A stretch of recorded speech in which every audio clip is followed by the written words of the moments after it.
Hey guys, so போன வீடியோவில் நம்ம வந்து எப்படி வந்து பைத்தானில் ஒரு HTTP ரெக்வஸ்ட் அடிக்கிறதுன்னு பார்த்தோம், ரைட்?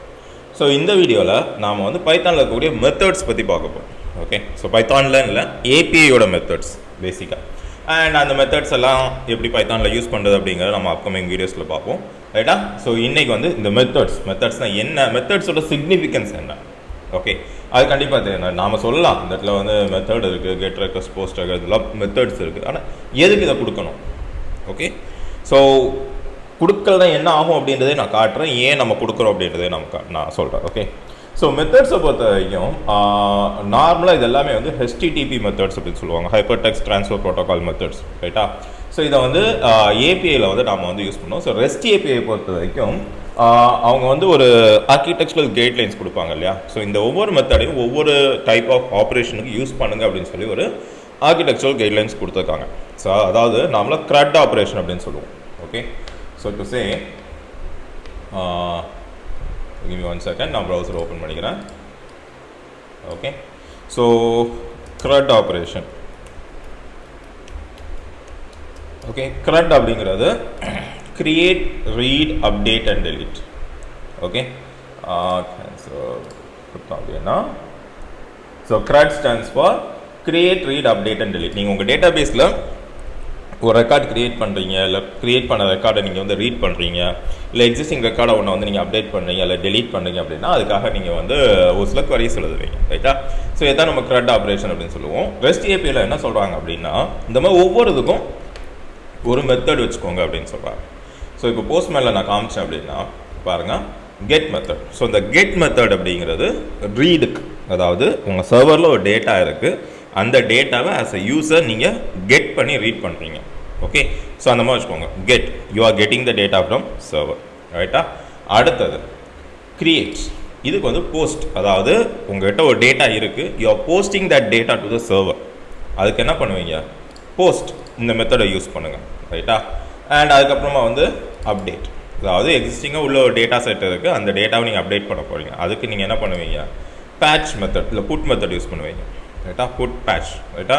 ஸோ புட் மெத்தட் வந்து ஒரு ஃபுல் ரோவை நீங்கள் வந்து அப்டேட் பண்ணணும். அதாவது இப்போ என்கிட்ட வந்து ஒரு ஜேசான் ஸ்ட்ரக்சர் இருக்குது, அந்த ஜேசானுடைய third element, full third element நான் அப்டேட் பண்ணணும் அப்படின்னா you can go for put. இல்லை எனக்கு வந்து அந்த ஜேசானில் ஒரே ஒரு பர்டிகுலர் ஃபீல்டை மட்டும் அப்டேட் பண்ணால் போதும் அப்படின்னா அந்த டைமில் you will go for patch, ரைட்டா? புட் அண்ட் பேட்ச் உங்களுக்கு பெருசாக டிஃப்ரென்ஸ் இருக்காது. You can if you want you can use it. See, இது எல்லாமே இந்த எல்லா மெத்தட்ஸையுமே வந்து நீங்கள் இட்ஸ் அ கைட்லைன். ஓகே, அதை இப்போ நம்ம வந்து வில் சி என்ன ஆகும் அப்படிங்கிறத நான் வந்து சொல்கிறேன், ரைட்டா? ஸோ புட்டு, பேட்ச்சு, அடுத்தது வந்து டெலீட். கரெக்ட், டெலீட்டுக்கு வந்து டெலீட் மெத்தட் யூஸ் பண்ணிக்குவாங்க, ரைட்டா? ஸோ இதுதான், இந்த 4 தான் வந்து உங்களுக்கு மேஜரான இது get, post, put and delete. Okay, இந்த 4 மெத்தட்.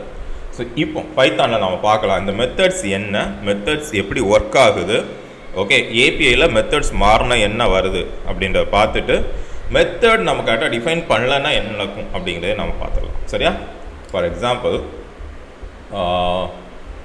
இப்போ இது தேவையில்லை, க்ளோஸ் பண்ணிடலாம். Okay, 127.5001 is giving us the get request, right? So get request போட்டுக்கலாம், சாரி புதுசாக ஒன்று போட்டுக்கலாம், HTTP /127.0.0.1 5001. இது நமக்கு ஒரு கெட் ரெக்வஸ்ட் கொடுக்குது, ரைட்? இப்போ நான் சென்ட் பண்ணேன் அப்படின்னா அந்த ஜேசான் எனக்கு அவுட்புட்டாக வருது, ரைட்டா? ஸோ டெக்ஸ்ட் டைப் பார்த்திங்க அப்படின்னா ஜேசான் வருது, எனக்கு வந்து இங்கே நான் என்ன ரிட்டர்ன் பண்ணுறேனோ அது எனக்கு அவுட்புட்டில் வந்தது, ரைட்? இது கெட் மெத்தட். வாட் இஃப் நான் இதையே இப்போ எனக்கு வந்து ஆக்சுவலி என்ன பண்ணுறேன், சர்வரில் இருக்கக்கூடிய டேட்டாவை நான் ரீட் பண்ணுறேன். My server is going to return this, இந்த நேம் மனோஜ் அப்படிங்கிறதான் என் சர்வர் ரிட்டர்ன் பண்ண போகுது. இதை நான் ரீட் பண்ணுறேன், அவ்வளோதான். Which means I am using a get request. பார்த்தீங்கன்னா தெரியும், டெர்மினலில் உங்களுக்கு கெட் ரெக்வஸ்ட் இங்கே கால் ஆகிருக்கு. ஓகே, ஸோ இதுக்கு நான் வந்து get method. So what if நான் இதையே போஸ்ட் மெத்தட் அடிச்சேன், நான் இங்கே போஸ்ட் மெத்தட் டிஃபைன் பண்ணலை. ஓகே, போஸ்ட் மெத்தட் நான் டிஃபைன் பண்ணலை, but still I am going to make a post request. நான் சென்ட் கொடுத்தா பாருங்கள், 405 மெத்தட்ஸ் நாட் அலவுட், ரைட்டா? நீ ஒரு மெத்தட் ட்ரை பண்ணுற, அதே எண்ட் பாயிண்ட் தான், ரைட்டா? நீ வந்து ஒரு மெத்தட் ட்ரை பண்ணுற, ஐம் சாரி, அந்த மெத்தட் இந்த எண்ட் பாயிண்ட்டுக்கு அலவுட் இல்லை அப்படின்னு சொல்லிட்டு உங்களுக்கு ரெஸ்பான்ஸ் வருது. ரைட்டா? ஸோ இதுதான் உங்களுடைய மெத்தட்ஸ் மிஸ்மேட்ச் ஆகும்போது உங்களுக்கு இந்த இஷ்யூ தான் வரும். ரைட்டா? இப்போ கொஸ்டின், நான் டேட்டாவை ரிட்ரீவ் தான் பண்ண போகிறேன், போஸ்ட் மெத்தட் வச்சு என்னால் ரிட்ரீவ் பண்ண முடியுமா அப்படின்னு கேட்டால் yes, it is possible. Methods equal to post அப்படின்னு நான் இங்கே டிஃபைன் பண்ணிட்டேன் அப்படின்னா, இப்போ நான் போஸ்ட் மெத்தட் கால் பண்ணுற பாருங்க எனக்கு வரும். சரியா? சரி, என்னால் மெத்தட் டிஃபைன் பண்ணி, அதாவது கெட் ரெக்வஸ்ட்டுக்கே எனக்கு போஸ்ட் மெத்தட் நான் டிஃபைன் பண்ணி என்னால் எடுக்க முடியுது. So what is the significance? எதுக்காக நாம் இதை பண்ணணும் அப்படின்னா, ரெஸ்ட் ஏபிஐயோட ஃப்ரேம் ஒர்க், அதாவது ரெஸ்ட் ஏபிஐயில் இந்த ஸ்ட்ரக்சரில் நீங்கள் பண்ணுங்கன்னு சொல்லி உங்களுக்கு ஒரு கைட்லைன்ஸ் கொடுத்துருப்பாங்க. ரைட்? அது வந்து ஒரு மாடர்ன் ஆர்கிடெக்சரல் ஸ்டைல். அதாவது எல்லாரும் இந்த ஃபார்மெட்டை ஃபாலோ பண்ணிங்கன்னா ஈஸியாக இருக்கும். இப்போ நான் ஒரு ஃபார்மெட்டில் ஏபிஐ ரைஸ் பண்ணி இன்னொரு அப்ளிகேஷன் வந்து அவங்க வேறு ஒரு ஃபார்மெட்டில் ஏபிஐ போட்டான்னு வைங்களேன், ஒவ்வொரு அப்ளிகேஷனுக்கும் நம்ம வந்து அண்டர்ஸ்டாண்ட் பண்ணுறதுக்கு யூ வில் டேக் டைம். காமனாக ஒரு ஸ்ட்ரக்சர் நீங்கள் ஃபாலோ பண்ணுங்கள், அந்த ஸ்ட்ரக்சர் வந்து எல்லாருக்கும் யூஸ் ஆகும் அப்படின்றதுனால தான் என்ன பண்ணாங்கன்னா, இந்த க்ரட் ஆப்ரேஷன் ஒவ்வொன்றுக்கும் நீங்கள் ஒரு மெத்தட் யூஸ் பண்ணிக்கோங்க அப்படின்னாங்க. ஓகே, ஸோ என்ன சொல்கிறாங்க அப்படின்னா, ரீட் பண்ணுறதா இருந்தால் எப்போவுமே கெட் ஏபிஐக்கு மட்டும் எழுதுங்க. ஓகே, போஸ்ட் பண்ணுறதா இருந்தால் நீங்கள் டேட்டா அனுப்புகிறதா இருந்தால் போஸ்ட் ஏபிஐயில் எழுதுங்க. ஒரு ரோவை அப்டேட் பண்ணுறதா இருந்தால் புட் ஏபிஐ எழுதுங்க. ஒரு ஃபீல்டு மட்டும்னா பேட்ச் ஏபிஐ எழுதுங்க. If you want to delete method எழுதுங்க.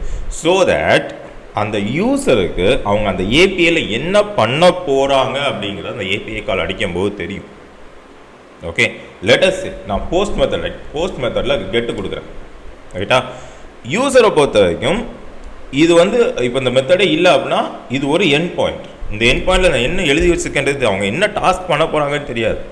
ஓகே, ஒருவேளை அவங்க போஸ்ட் பண்ண வேண்டிய இடத்துல இந்த எண்ட் பாயிண்ட் ஆக்சஸ் பண்ணும்போது கெட் டேட்டா வந்ததுன்னா how will they differentiate? So அதுக்காக கொடுக்கப்பட்ட ஒரு கைட்லைன் தான் இந்த மெத்தட்ஸ்.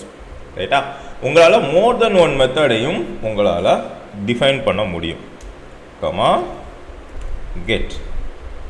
ஓகே, இப்போ பாருங்கள், நான் போஸ்ட்டுக்கு பதிலாக கெட் ரெக்வஸ்ட் கொடுத்தாலும் எனக்கு டேட்டா வரும். மோர் தென் ஒன் மெத்தடையும் டிஃபைன் பண்ண முடியும். But as per rest API design படி என்ன ஆப்ரேஷன் பண்ணுறீங்களோ அந்த ஆப்ரேஷனுக்கு உள்ள மெத்தடை மட்டும் கொடுங்க அப்படிங்கிறது தான் இந்த ஏபிஐ மெத்தட்ஸ். இந்த ஏபிஐ மெத்தட்ஸ் ரொம்ப முக்கியம். பிகாஸ் இதோட அப்ளிகேஷன்ஸ் ரொம்ப அதிகம். ஓகே, ஃபார் எக்ஸாம்பிள் ரிசோர்ஸ் ஆப்ரேஷன்ஸுக்கு நம்ம வந்து யூஸ் பண்ணுவோம். ஸோ கெட் மெத்தட் வந்து டேட்டா ரிட்ரீவ் பண்ணுறதுக்கு, போஸ்ட் வந்து ரிசோர்ஸ் க்ரியேட் பண்ணுறதுக்கு, புட் வந்து அப்டேட் பண்ணுறதுக்கு, டெலீட் வந்து டெலீட் பண்ணுறதுக்கு. ரைட்? அண்ட் அதே மாதிரி சேஃப்டி. ஓகே, ஸோ என்ன சொல்கிறது, இப்போ இந்த ஹெட்டில் வந்து நீங்கள் உங்களுக்கு தேவையான ஆத்தரைசேஷன்ஸ் நீங்கள் வந்து பாஸ் பண்ணலாம். என்ன சொல்கிறது, அதாவது ஏபிஐ வழியாக பாஸ் பண்ண முடியாத விஷயங்களை நீங்கள் வந்து ஹிட்டனாக பாஸ் பண்ணலாம். ரைட்டா?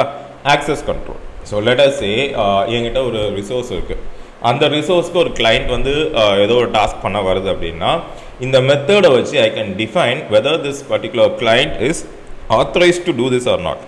ஓகே, என் டேட்டா ஒன்றுக்கு லெட் அஸ் சே ஒரு பேங்கிங் இன்ஃபர்மேஷனுக்கு வச்சுக்கோங்களேன், நான் என்னுடைய வெப்சைட் வழியாக என்னுடைய சைட் கிளைண்ட் வழியாக நான் லாகின் பண்ணி என்னுடைய அக்கௌண்ட்டோடைய பேலன்ஸ் என்னால் அப்டேட் பண்ண முடியுமா?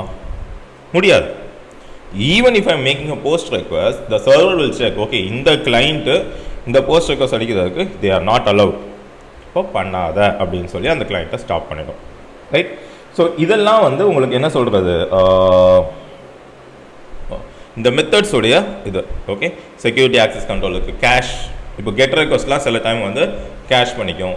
அண்ட் ஹெச்டிடிபி வந்து நார்மலாக வந்து கிளைண்ட்ஸ் அண்ட் சர்வர்ஸ்க்கு இது பண்ணுறதுக்கு இந்த மாதிரி நம்ம வந்து மெத்தட்ஸ் கொடுக்குறது பெட்டர். ஈஸியாக டாக்குமெண்ட் பண்ணிக்கலாம். So for example the same API end point. Okay, இப்போ நான் வேறு எதுவுமே பண்ணல, இப்போ போயிட்டு இந்த மெத்தட்ஸ் நான் எடுத்து இதை அப்படியே நான் காப்பி பண்ணிக்கிறேன். ஓகே, ஹோம் இது வந்து ஹோம் 1ன்னு கொடுத்துக்கலாம். ஓகே, இதில் வந்து மெத்தடை வந்து போஸ்ட்டுன்னு நான் கொடுத்துக்கிறேன், இதில் மெத்தடை வந்து நான் கெட்டுன்னு கொடுத்துக்கிறேன். சரியா? இங்கே நேம் மனோஜுக்கு பதிலாக இதை வந்து கெட்டுன்னு நான் கொடுக்குறேன், இதை வந்து போஸ்ட்னு நான் கொடுக்குறேன். ஓகே, ஸோ இப்போது ஒரே ஏபிஐ எண்ட் பாயிண்ட் தான். இப்போ நான் இதை கெட் ரெக்வஸ்ட் அடித்தேன்னா கெட்டுன்னு வருது. சேம் நான் போஸ்ட் ரெக்வஸ்ட் அடித்தேன் அப்படின்னா போஸ்ட் அப்படின்னு வருது. என்னால் ஒரே ஏபிஐ எண்ட் பாயிண்ட் வச்சு ஓகே நான் ஒவ்வொரு தரையும் வேறு வேறு யூஆர்எல்ஸ் கொடுக்கணுன்ற அவசியம் கிடையாது. பிகாஸ் லெட் சே நான் ஒரே ஒரு சர்வர் தான், ஒரே ஒரு டேட்டா பேஸில் போய்ட்டு நான் ஒர்க் பண்ணணும்னு நினைக்கிறேன். ஓகே, அந்த டேட்டா பேஸ் தான் இப்போ எதுக்கு நான் ஒவ்வொரு யூஆர்எல் கன்ஸ்ட்ரக்ட் பண்ணி பண்ணணும். வரக்கூடிய மெத்தட் இந்த இடத்துல நான் வந்து ஐ கேன் செக் என்ன மெத்தடில் வருது அப்படின்னு சொல்லிட்டு அது எப்படின்றத நம்ம அடுத்த வீடியோவில் பார்க்கலாம். ஓகே, என்ன மெத்தடில் வருதுன்னு நான் செக் பண்ணிட்டு அந்த மெத்தடுக்கு ஏற்ற மாதிரி நான் வந்து என்ன பண்ணிடலாம், லாஜிக் மட்டும் எழுதுனா போதும் இல்லையா, ரைட். ஸோ இதை வந்து ஈஸியாக நான் டாக்குமெண்ட் பண்ணிக்க முடியும். So I can simply say இந்த யூஆர்எல்ல போஸ்ட் மெத்தட் அடிச்சேன்னா this is the response you are going to get and these are the parameters and body things you have to send. நம்ம இந்த அதே யூஆர்எல் நீ கெட் மெத்தட் அடிச்சேன்னா this is what you are going to get அப்படிங்கிறத நம்ம வந்து ஈஸியாக document பண்ணிக்கலாம். This will be easy for the users to handle, ரைட்டா. ஸோ இதுதான் வந்து இந்த ஏபிஐயில் உள்ள மெத்தட்ஸோடைய அட்வான்டேஜ். ஸோ அடுத்த வீடியோவில் நம்ம என்ன பண்ணலாம் அப்படின்னா சிம்பிளாக ஒரு ஃப்ளாஸ்க் அப்ளிகேஷன் போடுவோம். ஓகே, அந்த ஃப்ளாஸ்க் அப்ளிகேஷனில் வந்து நம்ம ஒரு ஃபார்ம் வழியாக டேட்டாவை அந்த ஃப்ளாஸ்க் அப்ளிகேஷனுக்கு ஆட் பண்ணுவோம். ஆட் பண்ணி அந்த டேட்டாவை நம்ம இன்னொரு அப்ளிகேஷனில் கன்சியூம் பண்ணுவோம். ஸோ இங்கே பண்ணியிருக்க அதே தான் இங்கே நம்ம பண்ணியிருக்கோம்ல. Let us add data in this particular. So நான் வந்து டிஃப்ரென்ஷியேஷனுக்காக என்ன பண்ணுறேன் அப்படின்னா இதோட கலர் நான் சேஞ்ச் பண்ணிக்கிறேன். கலரை வந்து இல் சேஞ்ச் லைட். ஓகே, ரெண்டுமே சேஞ்ச் ஆகுதா? ஓகே, அப்போ அது ஸோ இப்படியே இருக்கட்டும். ஓகே, ஸோ ஆப் 2ல் வந்து நாம் என்ன பண்ண போகிறோம் அப்படின்னா டேட்டாவை வாங்க போகிறோம் யூசர்கிட்ட வந்து. ஆப் 1ல் இந்த டேட்டாவை கன்சியூம் பண்ணி we are going to display that in the HTML.